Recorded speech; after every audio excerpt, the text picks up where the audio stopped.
Today, we talk about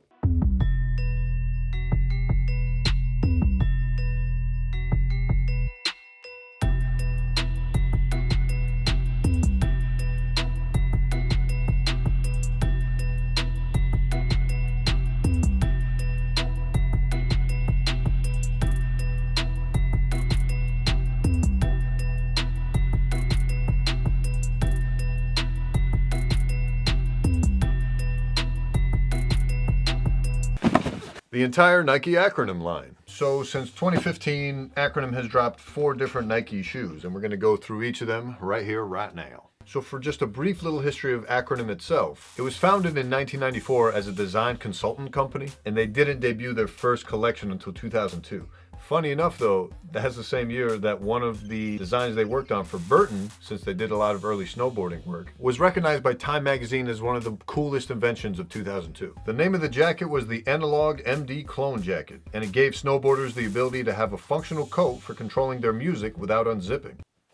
Nice. And basically that's been the claim to fame with Acronym, taking the apparel and fashion world and deciding, okay, well, how do we change the utility of the average clothing that we wear day to day to day to day to day to day? And so from that was birthed this Acronym brand where you're seeing a lot of high-tech, futuristic, ninja military-inspired, utilitarian design. Basically this wearable art that reflects not only a futuristic, high-end look with all the different things going on, but he's trying to make sure he keeps the emotion and the feeling that you get from looking at such a product intact as well. So as a result, we've seen the brand take off and grow and grow and grow. But fast forward a little bit to about 2014, and Errolson has caught the attention of Nike CEO Mark Parker. And then Hugh was tasked with the revival of Nike's famed ACG line. Fast forward a year later, and Nike and Acronym finally debuted their first of 4 collaborations. First up, the Acronym Lunar Force 1 SP had a worldwide release in September of 2015. Granted, when Acronym actually first got together with Nike to make these shoes, it was back in 2013 area, so it'd been kind of a while till it actually came out. Black inside, dig it, and boom! They just hit you with it, right in the face. Some people had said that this first collaboration with Acronym was going to be a disaster and mark a drastic shift in the evolution of this classic silhouette. But the story goes that Nike came to Acronym with the Lunar Force 1 as a canvas and gave them no restrictions. Hugh said, hey, if you're going to bring us on for this, we're not going to just toss around a couple colors and call it a day, okay? He really wanted to fuck with it. And Nike was like, perfect. So Acronym kind of had an advantage here in that the Acronym brand isn't based out of the US, it's based out of Berlin. And Hugh himself grew up in Canada. So having no previous heavy affiliation with the shoe kind of helped him out in terms of approaching it as a blank canvas. The whole question for him was, how do I create something that hasn't been done before? And Acronym specializes in techwear and maximizing utility for their apparel. They prioritize functionality in their design, and that clearly showed in the design of the shoe. The idea to simply cut the shoe open and add a zipper came on actually pretty early in the design process, according to Hugh. It was the nitty-gritty of getting the shoe to look good with a zipper on it that took the majority of the design time. But the cool thing is Nike actually understood where they were trying to take it right away, and quoted as saying it's radically different yet still recognizable as the icon that the Air Force 1 is. And despite the numerous collaborations that come and go throughout the year with numerous brands, let alone just Nike, there was a lot of confidence that this one would stick in people's minds. And they definitely got me, because I thought this shit was ugly when I first saw it. But more on that in a little bit, courtesy of my boy, Johnny Mayer. Regardless, it's safe to say, at least in retrospect, that he killed it with this first collaboration. He even ended up meeting the original designer of the Air Force 1 and widely regarded Nike godfather, Bruce Kilgore, who said he really liked it. Being a designer, the first thing he said was, why'd you put the zipper on the lateral side of the shoe rather than the medial side? And Hugh told him, we thought it would be much easier for people to reach down and use the zipper on the outside of the shoe. And I gotta say, it makes a lot of sense. When I reach down, it's like, it's easier to get to the side than in the middle. So, good call, Errolson.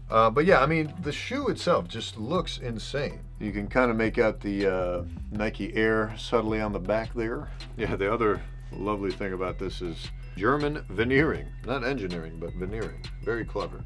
The other cool thing is I love how the insole, you can see, like the pattern matches from the outside of the shoe to the insole. You see the little bit of the edge of the insole shaded in with that infrared orangey color, with the rest of it being white. So all in all, very dope.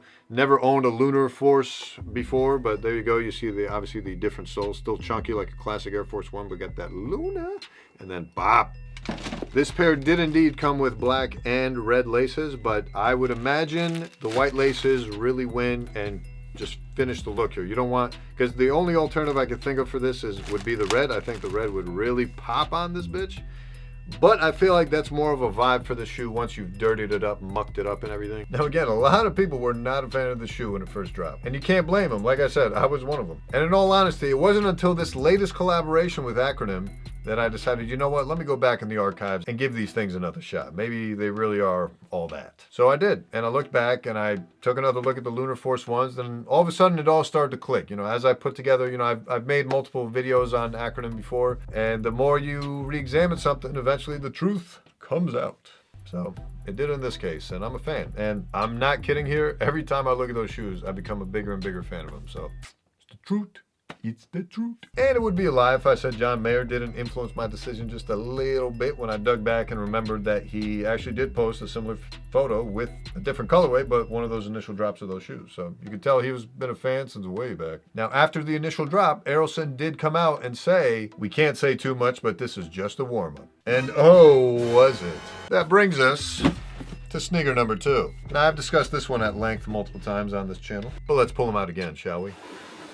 Bop, bop. So here you have the Acronym Presto. This one happening to be in the multicolored colorway, aka the Volt colorway, aka the, I think there was another name for it, but whatever. Now these were released in September of 2016, and that same year multiple sneaker blogs had named it the Sneaker of the Year in 2016. Hugh was very humbled by the honor, and he did hint that the Presto was actually the third shoe they designed, but the second one that came out after the Lunar Force. The Downtown actually came out third, but was designed at the same time as the Lunar Forces, as just a little bit of a spoiler alert. He then went on to say that the Prestos were the fastest shoe that Acronym came up with. Since they had already worked on 2 other models, third time's a charm, yet again.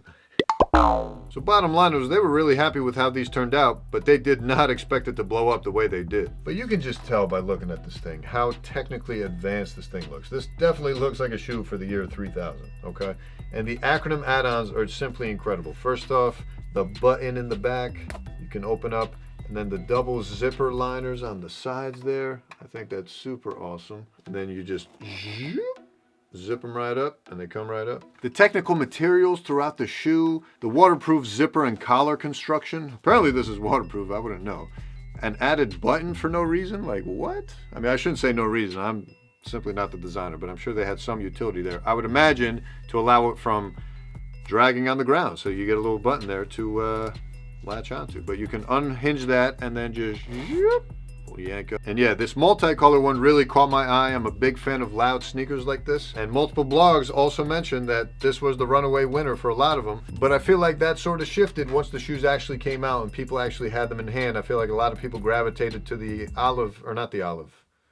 Yeah, a lot of people gravitated to the olive colorway, which is a lot more wearable, I'll give you that. But I already have a ton of olive shoes, and tiebreaker's always going to go to the louder sneaker, and this really qualified for that. Love the way these look with black joggers. I think that's the dopest look for them. Leather insoles, Nike Acronym logo on the inside. I don't think I can pull out the insoles, but I can try. Yeah, they're glued on in there, sorry folks. But it just says Nike Acronym on the inside. And just the aggressive tooling with the lacing system. Love that. The swoosh on the front there, the color combination. The Acronym logo on the side, obviously. The heel. The sole. Just a beautiful, beautiful shoe. I've loved wearing this, and it's comfortable. Come on.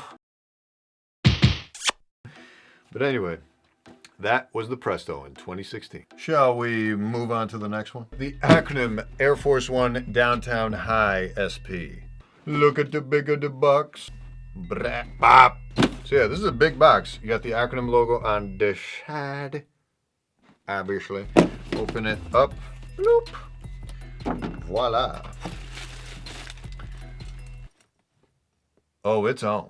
These things are gorgeous. I don't care what you say. These things are, ew!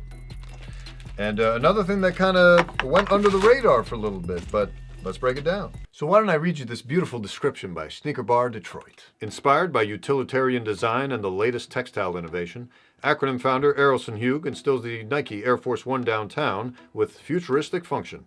A premium leather upper supports an extra high, soft shell collar, harkening back to pants-securing military boot styles of the past. The collar incorporates an extended brass zipper, pleated paneling, and a quick-release German mil-spec fastener for tactical functionality in striking form.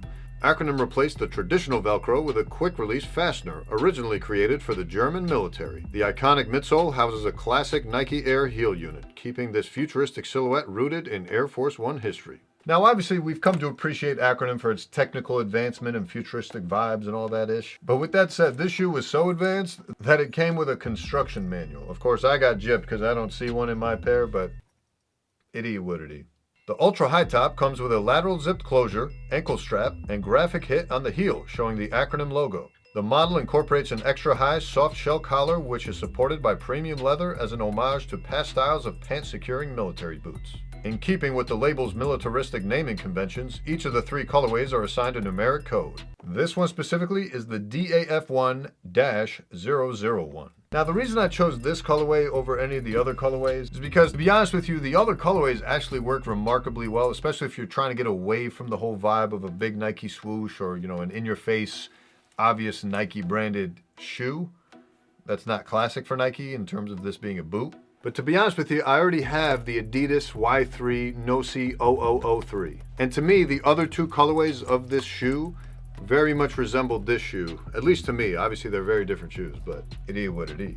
But regardless, I think this does the job of what the other 2 colorways are trying to do as far as, you know, minimal branding, still a very futuristic, aggressive look, very high top. You see that? It's like, but I love this inside. But this ain't about this shoe. This is about Acronym. Let's get back to Acronym. But yeah, so that's the reason I went with the shoe. Plus, I just love the stitching detail on these. If you can see that, stitching detail is just incredible.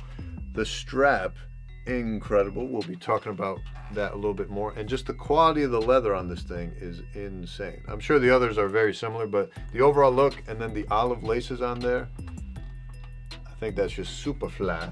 But of course, the shoe came with extra laces, black and white. I think the white would really make the shoe pop, but I'm really feeling this olive right now, so I'm gonna leave it as is. Big aggressive zipper on the inside, as you can see. But just know that the shoe surgeon rocks with this colorway too. Just saying. Now, it's probably a good idea before we move on to point out the difference between a downtown Air Force One and an Air Force One Classic, aka Uptown. So, the classic white on white Air Force Ones, the New York City staple among other places, and this commonly in New York City was referred to as Uptowns. I believe part of that history, I gotta refresh my memory here, but if I'm not mistaken, I believe it has to do with the fact that back in 1982, when the shoes first dropped, only certain stores carried them, one of which being Uptown, and that's where you have to go to get them. So I believe the nickname stuck from that. I could be wrong, but from what I recall reading about this shoe way back when I bought it, that's what I recall. But regardless, in the streets, these is referred to as Uptowns among certain people. So Nike responded by putting out the Downtowns. And of course, this high look is more specific to Acronym. But if you compare the soles, you got the very chunky Air Force One Uptowns, the classic Air Force Ones, and then you compare them to the Air Force One Downtown, and you can clearly see the more sleek, slimmed down silhouette, even just in terms of its narrowness compared to the classic fat ass shoe. And then you can see the fat ass sole compared to the more sleek sole. So there you go, with the classic difference between an Air Force One Uptown and a Downtown. Now, the funny thing about this release was that it was actually completed almost 4 years before it actually ended up dropping. Errolson said he had finished working on this thing back when he was working on the Lunar Force Ones. And he says in that March of 2013, that's when he had finished designing the shoe. So it was technically Errolson's second collaboration with Nike, not the third, but the Presto ended up debuting before the Downtowns were ready for release. Now, one of the reasons for the delay had to do with the supply chain. You see this buckle? It's a dedicated German military spec buckle. And only one place in the world makes it. Can you believe that shit? You're basically never gonna see a buckle like this on a sneaker ever again. Maybe. But in all seriousness, it's these little details that help set aside the great classic collaborations from the average run-of-the-mill ones. Now, the other funny thing about this release is that it was released a full year after the Special Field Air Force Ones released. And some speculation is that Nike was holding off on the release of this because they weren't so sure how this aggressive of a look would do in the market. But once this came out with its super high cut again, the multiple straps, in this case 2 instead of one of which can actually be removed to create the loops for the bag that actually came with the shoe, just super militaristic design, coupled with the classic Air Force One sole, thick sole with the nice subtle swoosh, all monochromatic. This to me, the best colorway ever released of the Special Field Air Force Ones. But regardless, some suggested that the release and overwhelming success of the shoe is what led Nike to finally greenlight this coming out the following year. Just some speculation, but whatever. So that brings us to our final box. The latest collaboration between Acronym and Nike. Maybe their best yet? Why don't you guys let me know? But anyway, whoop, whoop. So this one is a doozy. The Acronym Nike VaporMax Mach 2 Johnny's Icy Passage. But I'm actually going to put out a dedicated video just to this shoe specifically, so why don't you tune in for that? But regardless, just to wrap up, I think Errolson Hugh has done a remarkable job with Acronym and Nike, and this collaboration has been nothing but mwah. Each and every iteration has been a slam dunk, in my opinion. I'm happy to have the best colorways of each, in my opinion, culminating with this latest colorway. So keep up the good work, Acronym. Errolson, keep up the good work. And with that said, we'll see you on the next one. We out.